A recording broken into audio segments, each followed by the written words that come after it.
Hello friends, welcome back to my channel. तो ये third video है, इंट्रोडक्शन टू कंप्यूटर का पार्ट 3 है और इसमें आज हम पढ़ेंगे क्लासिफिकेशन ऑफ कंप्यूटर। इसकी हेडिंग है क्लासिफिकेशन ऑफ कंप्यूटर। ओके, तो सबसे पहले कंप्यूटर का क्लासिफिकेशन कितनी कैटेगरीज में कर रखा है वो हम देखते हैं। तो बेस्ड ऑन साइज़ कर रखा है, मतलब 3 कैटेगरी में कंप्यूटर को डिवाइड कर रखा है, क्लासीफाई कर रखा है।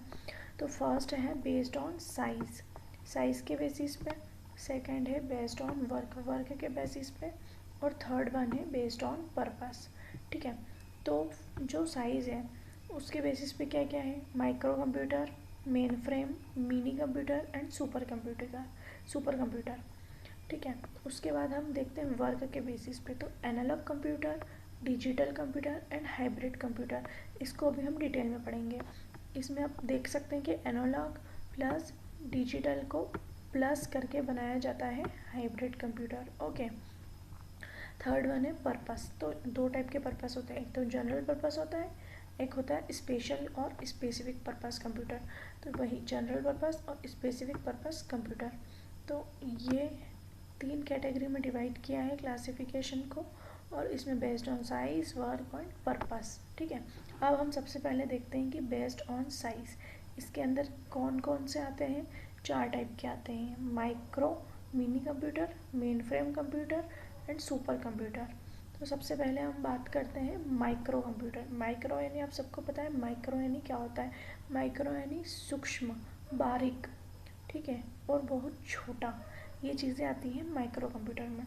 तो हम देखते हैं कि इसमें क्या क्या चीज़ें आती हैं माइक्रो कंप्यूटर में। देखिए, this type of computer least powerful, बहुत कम पावर के रहते हैं वो, पावरफुल कम रहते हैं। ठीक है, और most widely used are called portable computers. इनको अधिकतर पोर्टेबल कंप्यूटर के नाम से जाना जाता है। ठीक है, इसकी कैरेक्टरिस्टिक्स देख लीजिए, लिस्ट पावरफुल रहते हैं और पोर्टेबल कंप्यूटर के नाम से जाना जाता है। ठीक है, इनकी 3 बेसिक कैटेगरीज हैं, फिजिकल इक्विपमेंट, सिस्टम यूनिट।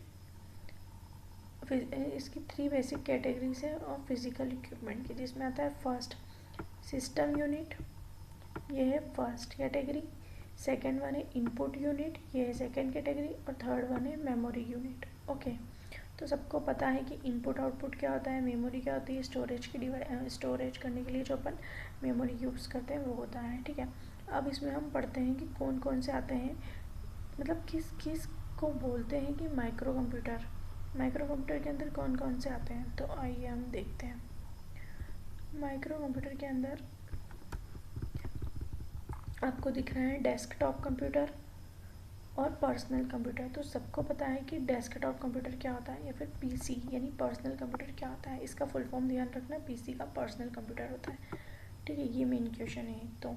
तो नॉर्मली एक सीपीयू होता है, ठीक है, एक डेस्कटॉप होती है, कीबोर्ड माउस हम लोग अटैच करते हैं उसके साथ में, तो उसको बोलते हैं डेस्कटॉप कंप्यूटर और पर्सनल कंप्यूटर, जैसे कि आपने बैंक में, ऑफिसेस में देखा होगा। ठीक है, उसके बाद this are based on the microprocessor technology, ये माइक्रो प्रोसेसर की टेक्नोलॉजी पे बेस्ड होते हैं।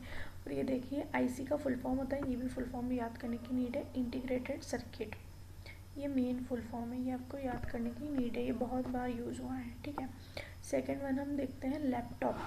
जैसे ही डेस्कटॉप कंप्यूटर और पर्सनल कंप्यूटर दोनों एक ही चीज़ें हैं, ठीक है, तो हम पीसी बोल देते हैं। जैसे ही पीसी आया था फर्स्ट टाइम, उसमें क्या हुआ था कि वो डेस्कटॉप रहती है, उसको हर जगह सीपीयू और डेस्कटॉप को उठा के कैरी करके नहीं ले जाया जा सकता है।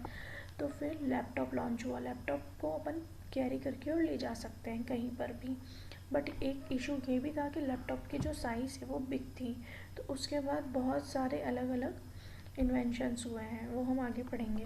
तो देखिए लैपटॉप, इसको अल्ट्रा बुक भी बोलते हैं और नोटबुक भी बोलते हैं। नोटबुक क्यों बोलते हैं, क्योंकि ये A4 साइज़ नोटबुक जैसे शेप का, मतलब साइज़ का होता है, शेप और साइज़ का होता है। ठीक है, पोर्टेबल होता है, लाइट वेटेड होता है, एकदम इतना ज़्यादा हैवी नहीं होता है। इसकी जो बैटरी है वो रिचार्जेबल है, मतलब आप प्लग एंड प्ले वाली है, आप उसको रिचार्ज करके वापस इजीली यूज़ कर सकते हैं। और कंप्यूटर में ऐसा कोई सिस्टम नहीं था कि रिचार्जेबल है, आपको अगर लाइट भी चली जाती है तो आप यूज़ नहीं कर सकते हैं बिना यूपीएस के।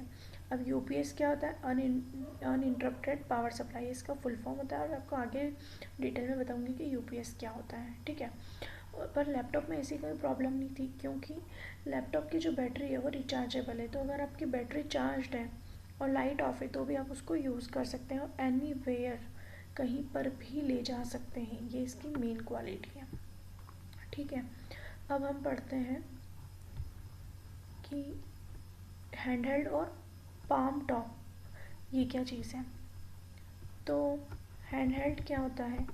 नाम से ही समझ में आ रहा है आपको कि जिसको अपन हाथ में रख के और चला सकते हैं, ऐसा वाला, ठीक है। तो पाम टॉप भी होता है। पाम मतलब क्या होता है? हथेली। हथेली में रख के आप उसको यूज़ कर सकते हैं। तो जैसे कि लैपटॉप है, अब लैपटॉप की साइज़ क्या है? नोटबुक की साइज़ है। अब उसको हर जगह कैरी करके नहीं ले जाया सकता है, तो फिर धीरे धीरे लॉन्च हुआ है पाम टॉप और हैंडहेल्ड कंप्यूटर। तो ये बहुत ही अच्छा है, मतलब ऐसे मोबाइल फ़ोन जैसा वर्क करता ही है। इसको पर्सनल डिजिटल असिस्टेंट भी बोल सकते हैं, या फिर टैबलेट्स भी बोल सकते हैं। टैबलेट इसका एक एग्जांपल हो गया है। पीडीए का फुल फॉर्म ज़रूर याद रखना, पर्सनल डिजिटल असिस्टेंट, ओके। अब उसके बाद आता है टैबलेट कंप्यूटर। तो they have key features of notebook computer, but this can accept input from pen instead of the keyboard mouse. अब मैं बताती हूँ इसमें कि टैबलेट कंप्यूटर और टैबलेट में क्या डिफरेंस है, ठीक है। टैबलेट क्या होता है? जिसमें हम अपने हाथ से कुछ भी टाइप कर सकते हैं, या फिर ऐसा, मतलब कीबोर्ड की नीड तो नहीं रहती है, बट अपन हाथ से इजीली कर सकते हैं। और टैबलेट कंप्यूटर क्या होता है? जिसमें अपने को पेन की नीड पड़ती है। एक जो पेन आता है उसके ऊपर अपन लिखेंगे तो सामने स्क्रीन पे शो होगा। इसमें कीबोर्ड और माउस का नीड नहीं होता है, तो इसको बोलते हैं हम टैबलेट कंप्यूटर। उसके बाद हम देखते हैं workstation computer. Workstation क्या होता है? These are computers dedicated to a user और group of users engaged in a business और प्रोफेशनल वर्क। मतलब जो लोग किसी बिजनेस में इंडल्ज होते हैं या फिर किसी प्रोफेशनल वर्क में इंडल्ज होते हैं, same kind of professional work, मतलब एक ही काम है जो 15-20 लोग इकट्ठे कर रहे हैं, है ना, या फिर और मोर देन 15 and 20 लोग पर्सनस, मतलब जैसे 500,000, जैसे बैंक हो गई। तो इसमें ये प्रोफेशनल वर्क होता है। जो बैंक में जो एम्प्लॉयज़ रहते हैं वो प्रोफेशनल वर्क करते हैं, तो सबका मतलब सॉफ्टवेयर सेम यूज़ होता है। तो वहाँ पे एक वर्क स्टेशन कंप्यूटर के नाम से, मतलब उनको ये नाम दे दिया जाता है, उनको वर्क स्टेशन कंप्यूटर। इसके अंडर उनके जो लैपटॉप से या फिर उनके जो कंप्यूटर से वो आते हैं, ठीक है। उनका पर्सनल कंप्यूटर होता है, ठीक है। इसमें क्या लिखा है? इट इंक्लूड्स वन और मोर हाई रिजोल्यूशन डिस्प्ले। उसकी जो डिस्प्ले है वो हाई रिजोल्यूशन की होती है कंपैरेटिवली पर्सनल कंप्यूटर से, और फास्टर प्रोसेसर देता है, ठीक है। तो ये आपको याद रखना है, पर्सनल कंप्यूटर। पीसी का फुल फॉर्म होता है पर्सनल कंप्यूटर, पीडीए का फुल फॉर्म होता है पर्सनल डिजिटल असिस्टेंट, ओके। अब हम आते हैं मिनी कंप्यूटर पे। अब हम आते हैं मिनी कंप्यूटर पे। मिनी कंप्यूटर क्या होता है? मिनी कंप्यूटर होता है smaller in size, faster and cost lower than main frame computer. Main frame अब हम पढ़ेंगे, ठीक है। तो मिनी कंप्यूटर जो होता है वो स्मॉलर इन साइज, साइज में छोटा होता है, फास्ट चलता है, स्पीड फास्ट होती है, और उसकी कॉस्ट लो होती है computer to comparatively to mainframe computer, okay. इसमें क्या लिखा है? Initially the mini computer were designed to carry out some specific task.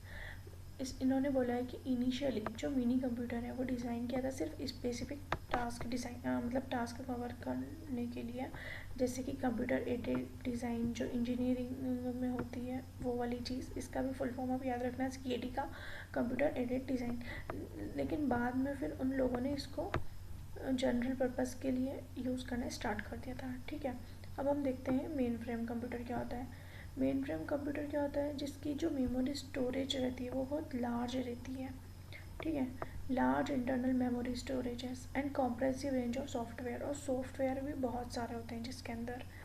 Main frame computer serve as a backbone for the entire business world. जो entire business world है उसका backbone कौन है, main